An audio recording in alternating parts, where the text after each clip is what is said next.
श्री स्वामी समर्थ मित्रांनो, तर 50 days of लाईफमध्ये माझं असं एक दिवस होतं. सकाळ सकाळी उठते 11:30च्या दरम्यान जाते दुकानात. आता दुकानातून जायचं होतं आपल्या वेंडूर रोडला असलेल्या सातेरी फरसाण या दुकानात. तर मात्र आपल्या जायचं होतं आणि त्या फायनली दुकानात पोहोचते. मग आपल्या फरसाण वगैरे घ्यायचा होता, तर घेते पिशी लावते गाडी आणि जाते घराच्या दिशेने.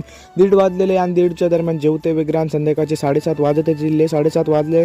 आणि आता आपल्याला जायचं होतं दुकानात आपल्या, आणि आपल्या दुकानात जाते तेव्हा मस्तपैकी एक शूट घेते, कारण की आता आपल्याला जायचं होता चिकन एक्सप्रेस हॉटेलमध्ये. त्यामुळे पैसे वगैरे घ्यायचेच होते. 7:30 वाजून 10 मिनटं होईतच इलेली आणि त्याच्यानंतर थोड्या वेळाने आपल्याला बाहेर निघायचंच होता.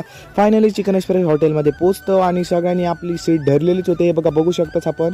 आणि होतं एक्साइटमेंट एका खूपच असतं. आणि तंदूर बिर्याणी वगैरे काय काय भेटतात, तंदुरी कबाब, वेगवेगळे आयटम्स भेटतात. ह्याचे मालक एक नंबरचे कुक असतात, त्यांना करतो बाय बाय आणि आपले ऑर्डर मागवतो. ऑर्डर मागवलेलं आम्ही तंदूर बिर्याणी वगैरे खातो आणि येतं आपल्या घराच्या दिशेने. आणि ह्यो जर तुमका व्हिडिओ आवडला असेल तर नक्की लाईक करा, कमेंट करा आणि फॉलो करू विसरा नको.